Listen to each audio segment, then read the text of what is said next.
Hi friends, ఎలా ఉన్నారు? నేను బాగున్నాను. మీరందరూ బాగుండాలని కోరుకుంటున్నాను. ఇప్పుడు కథలోకి వెళ్దాం. చదువుతున్నది శోభారెడ్డి.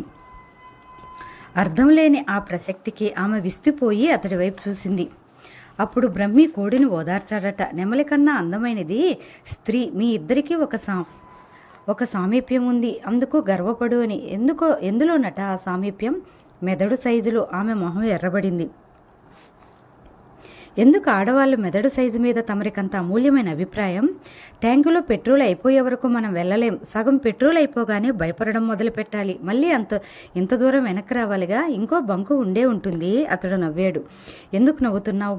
అరేబియా సముద్రంలో దొరికే నూనె నిక్షేపాలతో ప్రభుత్వం సముద్రం పక్కనే పెట్రోల్ బంకు స్థాపించిందట. ఈ మధ్యనే నువ్వు నన్నేం భయపెట్టనక్కర్లేదు. నీ మాటలకు భయపడి కారు వెనక్కి తిప్పమంటావనుకుంటున్నావేమో. పందెం వదులుకొని కారు తిప్పేస్తే మంచిదని నా అభిప్రాయం. ఇదిగో, ఇప్పటి నుంచి ఇలా నన్ను బెదరగొడితే ఊరుకోను. ఎవరి ముందు మాట్లాడితే వాళ్ళు ఓడిపోయినట్టే. అతడు తల తిప్పి ఆమె వైపు చూసి, నాకు గారెలు మౌనవ్రత భంగం కథ జ్ఞాపకం వస్తుంది అన్నాడు. మాట్లాడితే ఓడిపోయినట్టే. కారు మరింత ముందుకు సాగింది. అంతలో అకస్మాత్తుగా ఎవరూ ఊహించని విధంగా జరిగింది ఆ సంఘటన. రోడ్డు మధ్యగా నిలబడి ఒక వ్యక్తి చెయ్యి ఎత్తి కారు ఆపమన్నట్టు సైగ చేశాడు. కేవలం కడ్రాయర్తో హిప్పీలా ఉన్నాడు. న్యూడిస్ట్ క్యాంప్, గోవా ప్రాంతపు దిగంబరులు నుంచి దారి తప్పిన వాడిలా ఉన్నాడు. వేణు కారు స్లో చేశాడు. అతడి దగ్గరగా వెళ్ళి కారు ఆగగానే మరి ముగ్గురు వచ్చి చేరారు. అందులో ఒక స్త్రీ కూడా ఉంది. లిఫ్ట్ అతడు అన్నాడు. ఎటు అని అడిగాడు వేణు. ఈ లోపల ఆ ముగ్గురులో ఒకడు అవతల వైపు నుంచి వంగి ప్రేమను తినేసేటట్టు చూడడం గమనించాడు. ఒక హిప్పీ చెయ్యి చాచి చూపిస్తూ దట్వే అన్నాడు.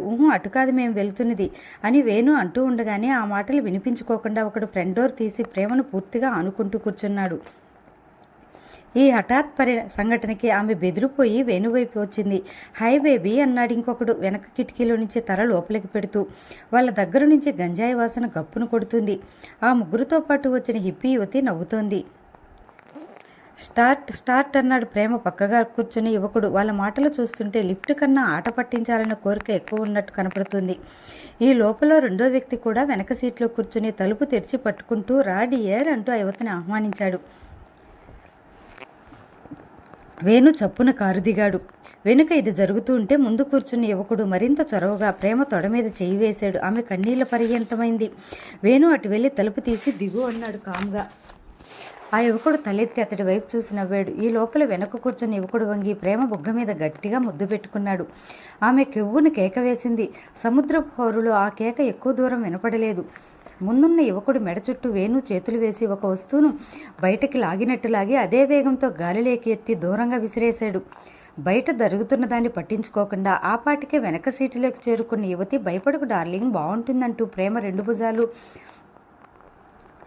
నొక్కి పట్టుకుని తల పక్కకు వంచి పెదాలను గట్టిగా ముద్దు పెట్టుకోబోయింది. ఇంతలో పక్కనున్న యువకుడు వెనక నుండి ఆమె నడుము మీద చేతులు వేసి పైకి ఎత్తడానికి ప్రయత్నించాడు. ప్రేమ నిస్సహాయంగా వాళ్ళ చేతుల మధ్య గింజుకోసాగింది. మొదటి దెబ్బ అతడి మీద పడింది, రెండోది ఆమె మీద. వేణు అరచేతను అడ్డంగా పెట్టి కొట్టిన దెబ్బకు అతడి దవడయం పక్కకు జరిగి మళ్ళీ వెనక్కి రాలేదు. 2 సీట్లకు మధ్య మోకాళ్ళ మీద కూలిపోయాడు. హిప్పీ స్త్రీ చేతులు తీసేయటంతో ప్రేమ ఒక్క గెంతులో కారులో నుంచి బయటకు వచ్చేసింది. ఆ కంగారులో తుప్పల్లో నుంచి అప్పుడే బయటకు వస్తున్న మొదటి వాడిని చూసుకోలేదు. కారులో వేణుతో జరుగుతున్న ఘర్షణని ఆమె భయకంపితురాలి చూస్తున్నప్పుడు వెనక నుంచి ఒక చేయి నిశ్శబ్దంగా వచ్చి ఆమె నోటిని మూసి అమాంతంగా తుప్పల్లోకి లేకపోయింది. ఆమె ఎంత గింజుకున్నా లాభం లేకపోయింది. ఆ హిప్పీలు జర్మన్లు, బలంగా దృఢంగా ఉన్నారు. వాళ్ళతో పోల్చుకుంటే వేణు కనీసం ఒకరికి కూడా సమవుజ్జి కాదు. ఆ విషయం అతడికి ప్రేమకి ఇద్దరికీ తెలుసు. కానీ ఇద్దరిలో 1-2 సీట్ల మధ్య ఇరుక్కుని ఉండటంతో వేణు పని సులువైంది. అతనికి పూర్తిగా స్పృహ తప్పిందని ధ్రువపరుచుకుని వేణు కారులో నుంచి పూర్తిగా బయటకు వచ్చాడు. చుట్టూ కన్ను పొడుచుకున్నా కనపడని చీకటి అలుముకొని ఉంది. దూరంగా సముద్రం హోరు భయంకరంగా వినిపిస్తుంది. ప్రేమ లేదు. అతడు చీకట్లో నుంచి చూస్తూ ప్రేమ అని పిలిచాడు. సందిగ్ధంగా జవాబు లేదు. అతని మనసు కీడును శంకించింది. ప్రేమ అన్నాడు మరోసారి బిగ్గరగా. వెనకాల కారులోంచి హిప్పీ యువకుడి శరీరాన్ని క్రిందకి లాగుతుంది. ఆ స్త్రీ వేణు వాళ్ళని పట్టించుకోకుండా చీకట్లోకి నడిచాడు. సముద్రానికి రోడ్డుకు మధ్య తుప్పలు చీకటిలో పొంచి ఉన్న శత్రువుల్లా ఉన్నాయి. అటువైపు వెళ్లటం ప్రమాదకరమని తెలిసినా ఉండబట్టలేకపోయాడు. ప్రేమ ప్రమాదంలో ఉందని మనసు చెప్తుంది. ప్రేమ అని పిలిచాడు. కీచురాళ్ళ శబ్దం ఆగకుండా వినిపిస్తుంది. సముద్రం మీద నుంచి వస్తున్న గాలి ఇస్సన్మన్న శబ్దం చేస్తుంది. ఎందుకో ఒక్కసారిగా ఉన్నట్టుండి అక్కడ వాతావరణం చల్లబడినట్టు అనిపించింది. కీచురాళ్ళ శబ్దం ఆగిపోయింది. అతడు కళ్ళు చిట్లించి చుట్టూ చీకట్లేకి చూశాడు. దూరంగా పొదలో ఏదో కదలిక. చప్పున 2 అడుగులు అటు వేశాడు. అంతలో పక్క పొద నుంచి ఏదో వస్తువు గాలిలో సర్రును దూసుకుంటూ వస్తున్నట్టు అనిపించింది. చప్పున దూరంగా తప్పుకోబోయాడు. కానీ క్షణం ఆలస్యమైంది. కర్రలాంటి వస్తువు ఏదో బలంగా గాలికి తగిలింది. నరాలు పట్టిలాగినట్టు ఒళ్ళంతా బాధ జివ్వున వ్యాపించింది. అతి కష్టం మీద ఓర్చుకుంటూ అవతల వ్యక్తికి మరి అవకాశం ఇవ్వకుండా అటు గెంతాడు వేణు. ఊహ నిజమైంది. పొద వెనక భయంతో ప్రేమ స్పృహ కోల్పోయి ఉంది. ఆమె నుంచి దృష్టి మరల్చే లోపలే అతడి దగ్గరికి వచ్చాడు. అతడి ముందు వేణు ఏ విషయంలో సాటిరాడు. కానీ అతడు మళ్ళీ కర్ర ఎత్తబోతుంటే వేణు మెరుపులా వంగి భూమి మీద నుంచి గుప్పెట్టుతో ఇసుక తీసి అతడి మొహం మీదకి విసిరాడు. చీకట్లో అతడు దాన్ని గమనించలేదు. ఒక్కసారి 2 కళ్ళల్లోనూ మట్టి వచ్చి పడడంతో వాడు చేతిలో ఆయుధం వదిలేసి మొహాన్ని చేతులతో కప్పుకున్నాడు. అనుకోకుండా అలా వేణుకు అవకాశం దొరికింది. తల వంచే బలంగా అతడి కడుపులో పొడిచాడు. ఆ ఊపుకి ఇద్దరూ వెనక్కపడ్డారు. ఇంతలో దూరంగా వస్తున్న మరో వాహనం తాలూకు లైట్ల వెలుతురు కనిపించింది. రన్న నరిచింది. కారు దగ్గరున్న యువతి, ఆమె పక్కనున్న యువకుడు కూడా లేచాడు. ఈ లోపల కళ్ళు తుడుచుకుంటూ తుప్పల్లో అదృశ్యమయ్యాడు మరో హిప్పి. వేణు ప్రేమ దగ్గరగా వెళ్ళి చూశాడు. అప్పుడే ఆమె కళ్ళు విప్పింది. అతడి చెయ్యి అందిస్తూ భయపడ్డావా అని అడిగాడు. ఆమె లేదన్నట్లు తలూపిందే కానీ అతడి చెయ్యి పట్టుకున్న తీరును బట్టి ఆమె స్థితి తెలుస్తుంది. వెనక నుంచి వస్తున్న కారు నిర్మానుష్యమైన రోడ్డు మీద ఆగి ఉన్న కారును చూసి స్లో అయ్యి అంతలోనే వేగం పుంజుకుని సాగిపోయింది. ఇద్దరూ వచ్చి కారులో కూర్చున్నారు. ఆమె మూడ్ మార్చడానికి గారెలు, మౌనవ్రత భంగం కథ, మన పట్ల నిజమైంది చూసేవా అన్నాడు. ఆమె నవ్వింది. అయితే అందులో జీవం లేదు. ఇంకా భయం పూర్తిగా పోలేదు. అతడు యాక్సిలేటర్ నొక్కపోయి బాధగా మూలిగాడు. ఏమైంది అంటూ కంగారుగా అతడి వైపు చూసింది. అతడు కారు లోపల లైటు వేస్తూ ప్యాంటు కాస్త పైకి లాగాడు. అతడి మోకాలు హిప్పీ కొట్టిన చోట మామూలు కన్నా 2 రెట్లు వాచి ఉంది. జాయింట్ దగ్గర విరిగిన ఎముక తాలూకు బాధ అప్పుడే నెమ్మదిగా శరీరం అంతా పాకటం ప్రారంభమైంది. అది అతుక్కోవడానికి 3 నెలలు పట్టింది. సరిగ్గా మోకాల దగ్గర తగిలిన దెబ్బ అవటం వల్ల అతడు కదలటానికి వీలు లేకపోయింది. మనం అనుకున్న ప్లాన్ ఇలా దెబ్బతీస్తోందని కలలో కూడా అనుకోలేదబ్బాయ్ అన్నాడు ఆయన. నేను పెట్టిన గూండాలు 2 మైళ్ళ అవతల సిద్ధంగా ఉన్నారు. మీరెంతసేపటికి రాకపోయేసరికి ఏం చేయాలో తోచలేదు. మరికొంతసేపు చూసి వాళ్ళని వెళ్ళిపోమ్మని చెప్పాను. కారులో వెళ్తూ అనుకున్నట్టే మాట మీద మాట పెంచి ఆమెతో పందెం వేసుకున్నాను. ఈ హిప్పీలను చూసిన మనవాళ్ళే అనుకున్నాను. లేకపోతే అర్ధరాత్రి అలా అసలు కారు ఆపేవాడనే కాను అని ఆగి ఒక రకంగా ఇలా జరగటమే మంచిదయింది. కిరాయి గుండాలతో దెబ్బలాడితే ఎంత నటించినా కృత్రిమంగానే కనపడుతుంది. పోతే కాలు విరగటం మాత్రమే నేను ఊహించని మలుపు అన్నాడు వేణు. ప్రసాదరావంతగా సంతృప్తి చెందనట్లు మన గుండాలైతే కారు కదలటానికి వీలు లేకుండా పాడు చేసి ఉండేవారు. ఆ అర్ధరాత్రి నగరానికి తిరిగి నడిచి వెళ్లే సాహసం చేయలేక మీరు రోడ్డు పక్కనే ఉన్న ఆ మెటల్లో గది తీసుకుని ఉండేవారు. కేవలం ఒకే గది ఖాళీ ఉండేటట్టు మిగతావన్నీ అందుకే నేనే బుక్ చేసి ఉంచేశాను. ఒంటరి గది, జరిగిన సంఘటన కలిగించిన భయం, పక్కనే ధైర్యం చూపించిన అబ్బాయి, ఇంతకన్నా ఇంకేం కావాలి? అంతా అయిపోయేదన్నాడు దిగులుగా. వేణు నవ్వాడు. ఇప్పుడు మాత్రం అవలేదని మీరెందుకు అనుకుంటున్నారు? ప్రసాదరావు మొహం 1000 క్యాండిల్ బల్బులా వెలిగింది. ఏమిటి అన్నాడు కుర్చీలో నుంచి ఒక్కసారిగా లేస్తూ. కంగారు పడకండి, మీరు అనుకున్నంత ఏమీ జరగలేదు. కానీ మరీ బొత్తిగా నిరాశపడనవసరం కూడా లేదు అంటూ ఆ రోజు జరిగింది చెప్పాడు. కారు దిగిన తర్వాత హోటల్ లోపల వరకు వెళ్ళడానికి కూడా అతడు చాలా కష్టపడవలసి వచ్చింది. ఇద్దరూ చెరువువైపు సాయపడగా అతి కష్టం మీద రూమ్ చేరుకోగలిగాడు. ఆ లోపలనే ప్రేమ డాక్టర్కి ఫోన్ చేసింది. డాక్టర్ వచ్చి మొబైల్ ఎక్స్రేతో ఎముక విరిగిందని నిర్ధారణ చేసి కట్టుగట్టి వెళ్ళిపోయాడు. ఇదంతా జరిగేసరికి 1 గంట అయింది. అప్పటి వరకు ఆమె మౌనంగా నిశ్శబ్దాన్ని ఉండటాన్ని అతడు గమనించాడు. ఏం అలా ఉన్నావని అడిగాడు. ఆమె తెప్పరిల్లి, ఇదంతా అసలు కలో నిజమో నాకు అర్థం కావటం లేదు. నువ్వు వాళ్ళని అలా అడ్డుకోకపోతే ఏం జరిగి ఉండేదా అని తలుచుకుంటుంటే నా ఒళ్ళు గుగుర్పడుస్తుంది అంది. అప్పటికే అర్ధరాత్రి దాటింది. ఆమె సోఫాలో కూర్చోవటం గమనించి, పర్లేదులే ప్రేమ, ఇక నేను పడుకుంటాను, నువ్వు నీ గదికి వెళ్ళు అన్నాడు. నేను ఇక్కడే పడుకుంటాను. ఆ సమాధానానికి అతడు ఒక్క ఉదుటున లేచి కూర్చోబోయి కాలు నొప్పి పెట్టడంతో ఆ ప్రయత్నం విరమించుకుని, మీ నాన్నగారికి తెలిసిందంటే నన్ను ఉద్యోగుల నుంచి తీసేస్తారు అన్నాడు. ఎందుకు అందామె అమాయకంగా. అతడు ఆ ప్రశ్నకు సమాధానం చెప్పకుండా నీ గదిలోకి వెళ్ళి పడుకోవడానికి భయమా అన్నాడు. భయమా? భయం ఎందుకు అని దగ్గరగా వస్తూ, ఏ అర్ధరాత్రి నీకు నొప్పి వస్తే ఎవరు చూస్తారు అంది. ఆమె మామూలుగా అన్నా ఎందుకో తెలియదు కానీ అతడి కంటిలో సన్నటి నీటి పొర ఏర్పడింది. అతడు 25 ఏళ్ల జీవితంలో అతడి పట్ల ఆ మాత్రం ఆప్యాయత చూపించిన వాళ్ళు ఎవరూ లేరు. చెల్లి అతడికి ఎప్పుడూ చిన్నపిల్లే. తన మనసులో సంచలనాన్ని కప్పిపుచ్చుకుంటూ, అదేమిటి ప్రేమ, పక్కనే ఫోన్ ఉంది, రిసెప్షన్ ఉంది, పిలిస్తే క్షణాల మీద వస్తారు అన్నాడు. ఆమె అతడి దగ్గరగా వచ్చి, వాళ్ళు రావటము నేను ఉండటము ఒకటేనా, ఇదేనా స్నేహం అంటే అంది. ఆమె అంత సూటిగా అడిగేసరికి అతడు తడబడి కానీ అన్నాడు. ఆమె అతడి చేతి మీద చెయ్యి వేసి, నిజమైన స్నేహితుల మధ్య ఇలాంటి మొహమాటాలు ఉండకూడదు అంది. అతడు ఆ చేతిని చప్పున వెనక్కి దగ్గరికి లాక్కున్నాడు. ఆ హఠాత్ చర్యకు ఆమె అతడి పక్కలో కూర్చోవలసి వచ్చింది. ఆమె లేచే ప్రయత్నం ఏమీ చేయలేదు. ప్రేమ, నేనెలా చెప్పను, నేను నేను నిన్ను అతడికి ఆ పైన మాట రాలేదు. ఆమె అతడు నుదుటిపైన పడిన జుట్టును వెనక్కి తోస్తూ కాముగా పడుకో అంది. ప్రేమ, ఐ లవ్ యూ ప్రేమ.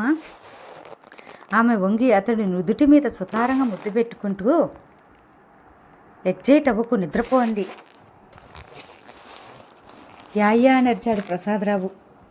అంత వయసున్నవాడు చిన్నపిల్లాడిలా చేతిలో గాలిలో విసురుతూ అల్లరి చేయటం గమ్మత్తుగా ఉంది. అతడంత ఆనందంగా ఉండటం వేణు ఎప్పుడూ చూడలేదు. కంగ్రాచులేషన్స్, 3 నెలల పాటు టైం వృధా అయిందని కంగారు పడ్డాను. చాలా సాధించావు. అయినా ఇంత సాధించానని నాతో చెప్పలేదేం? ఏది? ప్రేమ వదిలిపెడితేగా. అవుట్ హౌస్ నుంచి ఇంటిలేక మార్పించింది.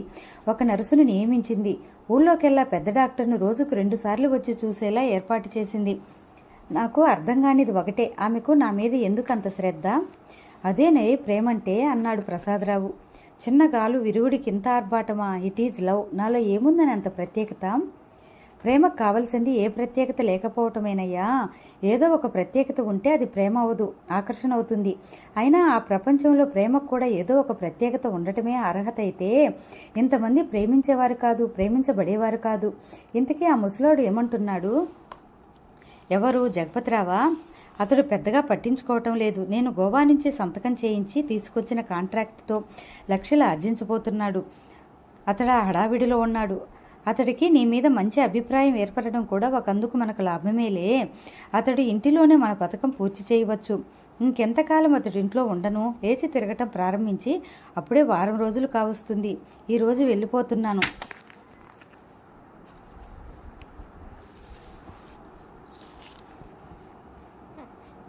వాళ్ళు నీ పట్ల ఇంకా నీ ఇంటికి వెళ్ళలేమన్నట్టు ప్రవర్తిస్తున్నారా? అబ్బెబ్బే, అటువంటిదేమీ లేదు. బహుశా ఆయన కూడా కూతురు మనసు తెలుసుకున్నట్టున్నాడు.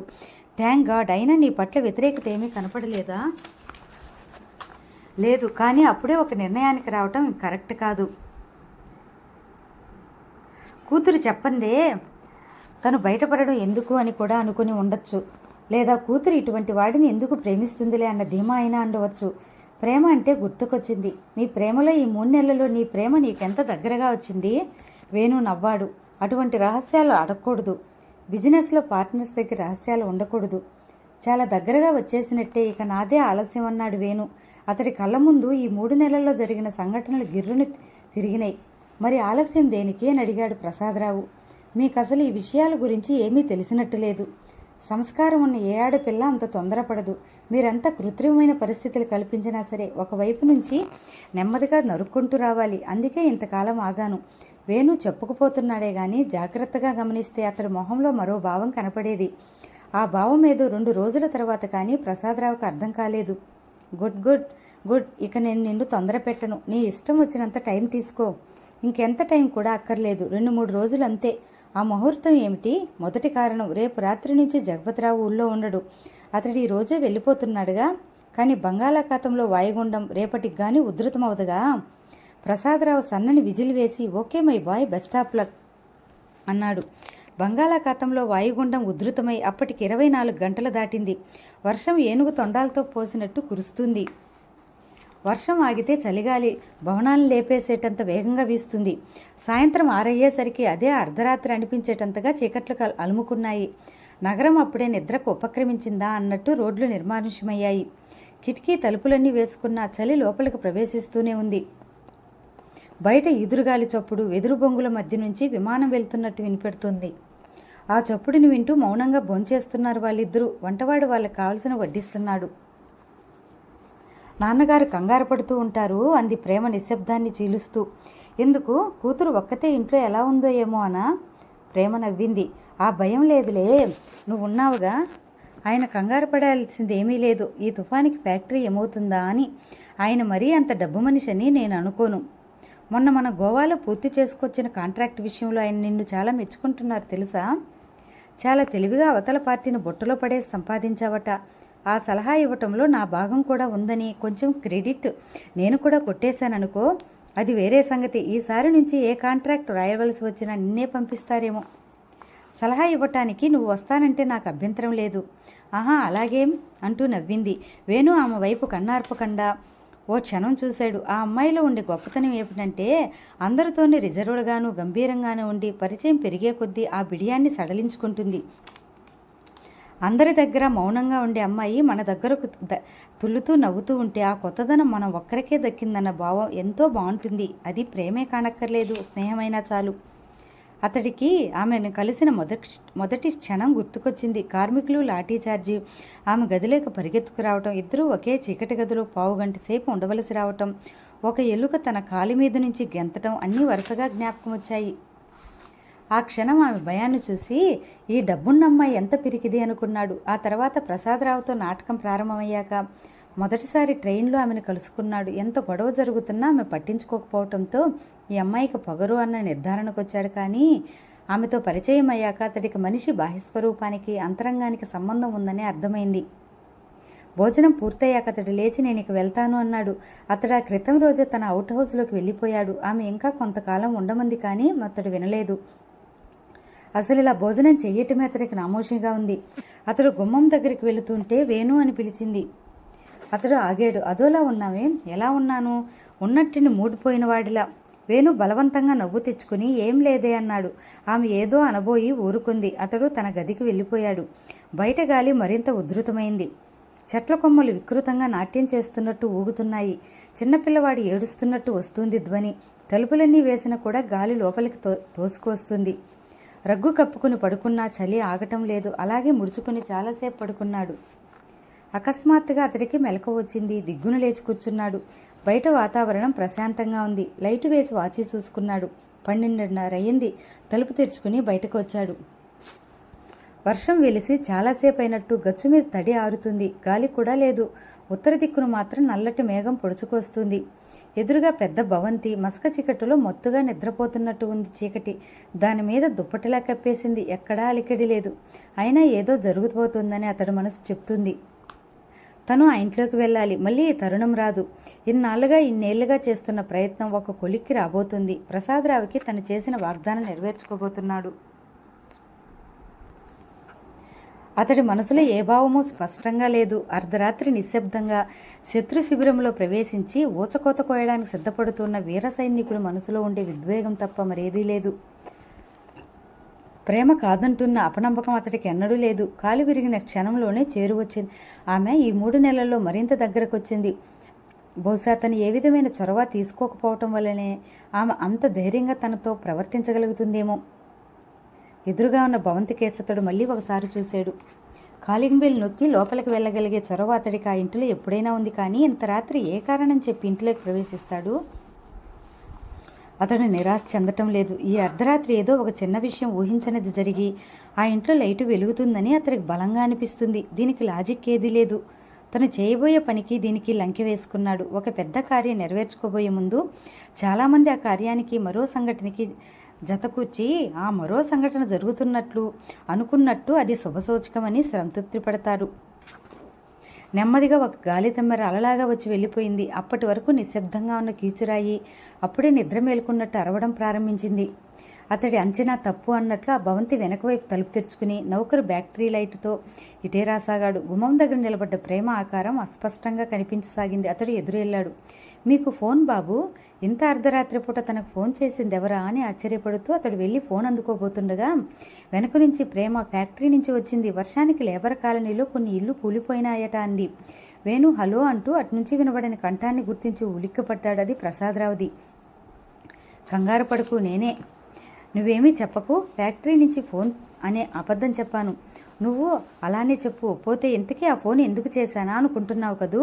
ఈరోజే మన ప్లాన్ క్లైమాక్స్ అని చెప్పావు. అందుకే ఏం జరుగుతుందా అని బైనాక్యులర్స్ వేసుకుని కిటికీలోంచి కూర్చుని ఉన్నాను. నువ్వే భోజనం చేసి నీ అవుట్ హౌస్కి వెళ్ళిపోవడంతో నీ ప్లాన్ ఏమిటా అని ఆలోచించసాగాను. అర్ధరాత్రి తలుపు తీసుకుని నువ్వు గుమ్మం దగ్గర ఏమీ తోచనట్టు నిలబడి ఉండటం చూసి ఆ ఇంటిలోకి ఎలా ప్రవేశించాలని తటపటాయిస్తున్నావని గ్రహించాను. నిన్ను ఆ ఇంటిలోకి రప్పించడం కోసం ఇల్లు కూలిపోయిన ఈ విషయం నీకు చెప్పాలి అని పిలవమన్నాను. గో హెడ్ మై బాయ్, ఇలాంటి అవకాశం మళ్ళీ రాదు. ఇంట్లో అమ్మాయి ఒంటరిగా ఉంది, బయట రాత్రి చలిగా ఉంది, మళ్ళీ రేపు జగపతిరావు వచ్చేస్తాడు. వేణు వినటం లేదు. ప్రసాదరావు కంట వాటి వినపడగానే అతడు విస్మయంతో తలమునకలయ్యాడు. అతడు ఈ వర్షంలో అర్ధరాత్రి ఈ చలిలో కిటికీ పక్కన అలా కదలకుండా కూర్చుని జారే వర్షపు చినుకుల మధ్య నుంచి రాత్రంతా ఈ ఇంటివైపు చూస్తున్నాడన్న ఆలోచన అతడు ఒళ్ళు జలధరించేలా వేసింది.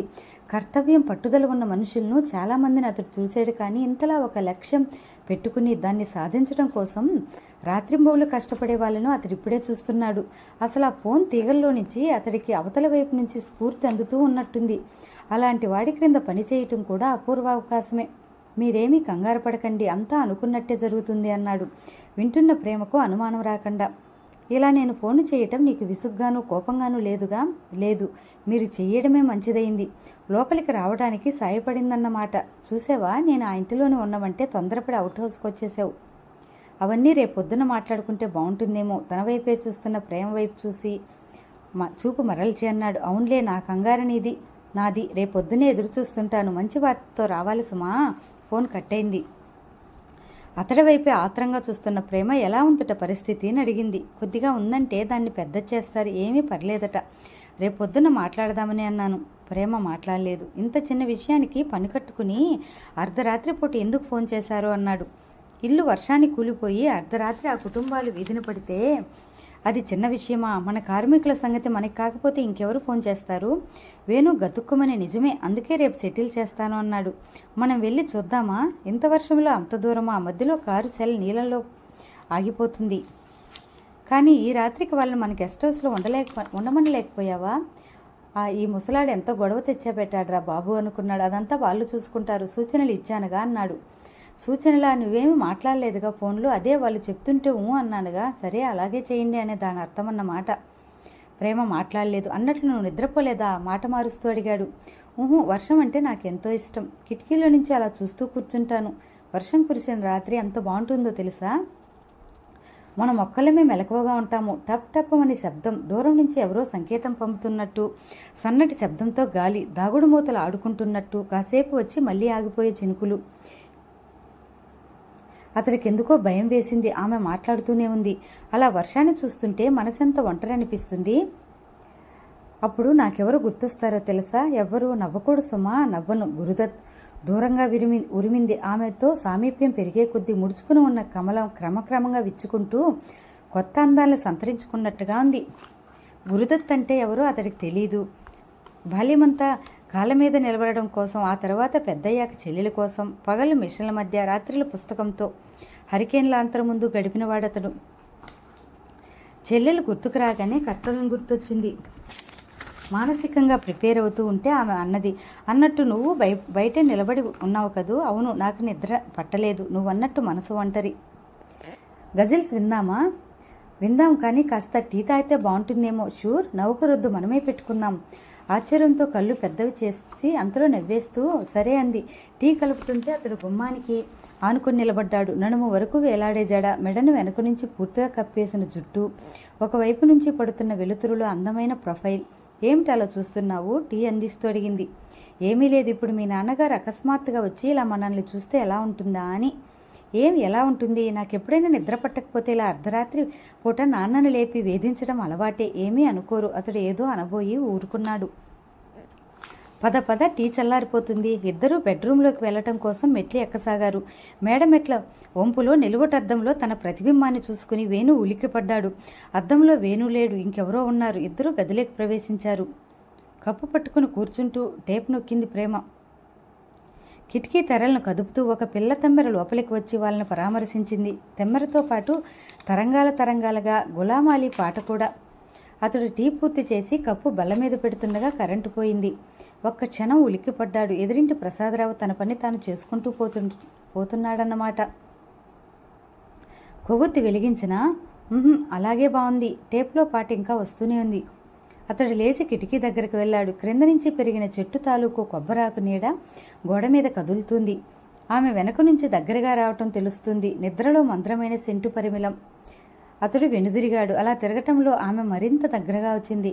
అతడు అప్రయత్నంగా ఆమె భుజం చుట్టూ చేయి వేశాడు. ఆమె కదలలేదు. భుజం మీద నుంచి అతడి చేయి కదిలి జుట్టు వెనక్కా మెడ మీదకు పాకి ఆమెను దగ్గరకు తీసుకుంది. ఆమె కాదనలేదు.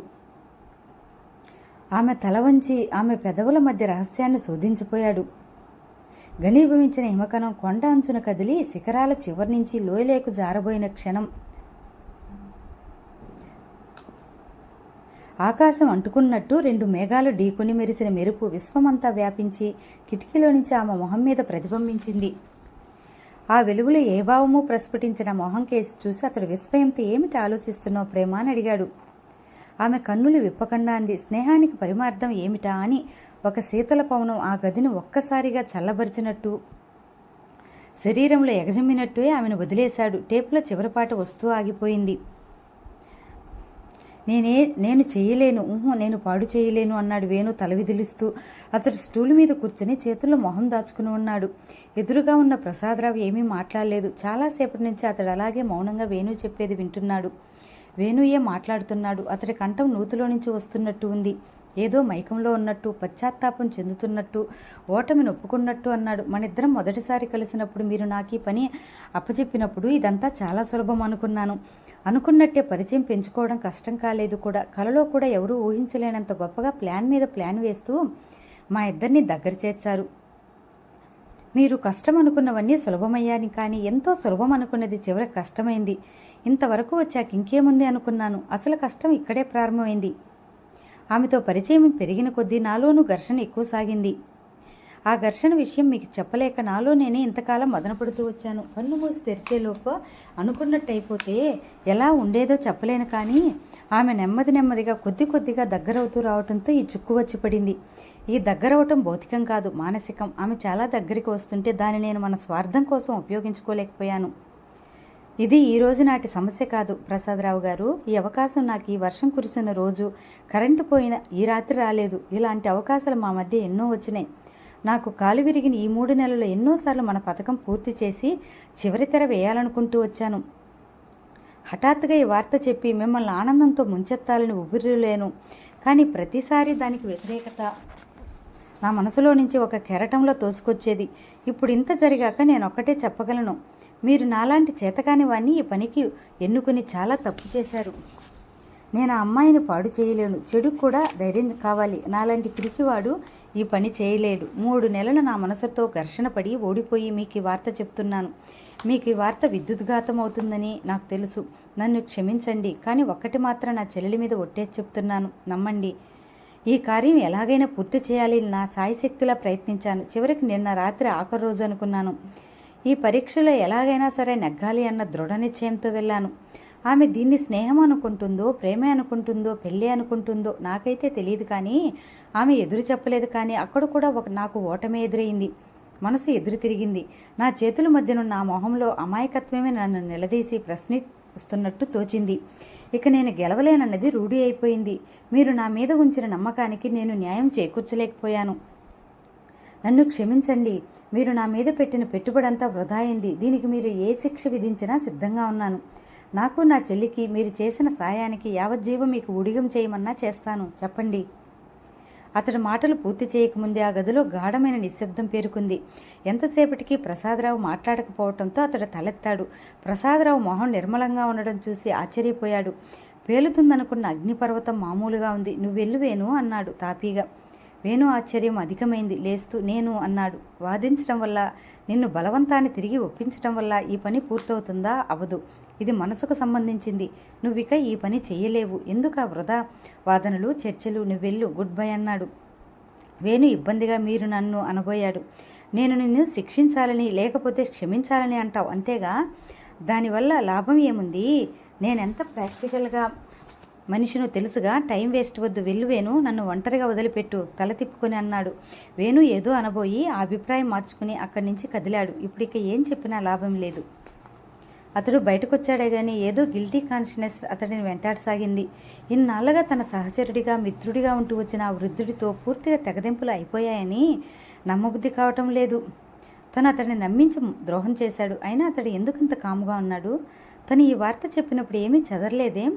వేణు కళ్ళ ముందు అతడి మొహం కదలాడింది. నడుస్తూ ఆలోచించసాగాడు. ప్రసాదరావు సంగతి అతడికి బాగా తెలుసు. ఏ నిర్ణయాన్నైనా అతడు క్షణాల మీద తీసుకుంటాడు. మొహంలో ఎక్కడా దాన్ని బయటపడనివ్వడు. అతడంత కాముగా ఉన్నాడంటే నిర్ణయం ఏదో తీసుకుని దారుణంగా ఉంటుందది. చప్పున ఏదో స్ఫురించి ఉలిక్కిపడ్డాడు. అప్పటికే అతడు చాలా దూరం వచ్చేశాడు. వెనుదిరిగి పరిగెత్తడం మొదలుపెట్టాడు. చెక్కుమెట్లు అతడి కాళ్ళ కింద కిరుమని శబ్దం చేస్తున్నాయి. గాలి కన్నా వేగంగా మేడ ఎక్కాడు. అతడి ఊహ నిజమైంది. తలుపు సందుల్లో నుంచి ఆ దృశ్యం స్పష్టంగా కనపడుతుంది. ప్రసాదరావు నుదుటికి పిస్టల్ ఆంచుకుని కాల్చుకోబోతున్నాడు. ఇంకొక క్షణం ఆలస్యమే ఉంటే అంతా అయిపోయేది. తలుపులు దడేలను తెరుచుకుని వేణు లోపలికి ప్రవేశించి అతడి చేతుల్లోంచి పిస్తోల్ లాక్కున్నాడు. ఇచ్చేయి వేణు, ఇచ్చేయి, తిరిగి లాక్కుంటూ అన్నాడు ఆయన. మీకేమైనా మతిపోయిందా? ఆ మాటలకు ప్రసాదరావు ఘర్షణ మానేసి వేణు కళ్ళల్లోకి సూటిగా చూశాడు. తర్వాత బిగ్గరగా నవ్వాడు. అవును, నాకు మతిపోయింది. ఈ పనికి ఒక వ్యక్తిని నియమించినప్పుడే నాకు మతిపోయింది. నేను విలన్ కదూ, చూసే వాళ్ళందరికీ నువ్వు హీరోవి. ఒక అమ్మాయి శీలం అపహరించడం అనే దారుణ కృత్యానికి నిన్ను నియమించిన నేను విలన్ని. అలాంటి పని చేయలేక మానసిక వ్యధతో కొట్టుమిట్టాడుతున్న నువ్వు హీరోవి. ప్రతి వాళ్ళకు అదే కనపడుతుంది. ఎన్ని సంవత్సరాలు నేను ఈ డబ్బు సంపాదించడానికి కష్టపడ్డానో ఎవరికీ తెలియదు. నా చెల్లెలికి జరిగిన అన్యాయానికి ఇన్నాళ్ళు నేనంతా రగిలిపోయానో ఎవరికీ తెలీదు. ఇన్ని నెలలు, ఇన్ని సంవత్సరాలు ఎంతో పగడ్బందీగా ప్లాన్ చేసి నిన్ను నియమిస్తే నేను చెమటోడ్చి కష్టపడిన డబ్బంతా ఖర్చయ్యాక ఇప్పుడు నువ్వు వచ్చి తాపీగా నేను ఈ పని చేయలేను అని చెప్పి వెళ్ళిపోతే దానికి నేను ఆత్మహత్య చేసుకోవటం కూడా నా తప్పే.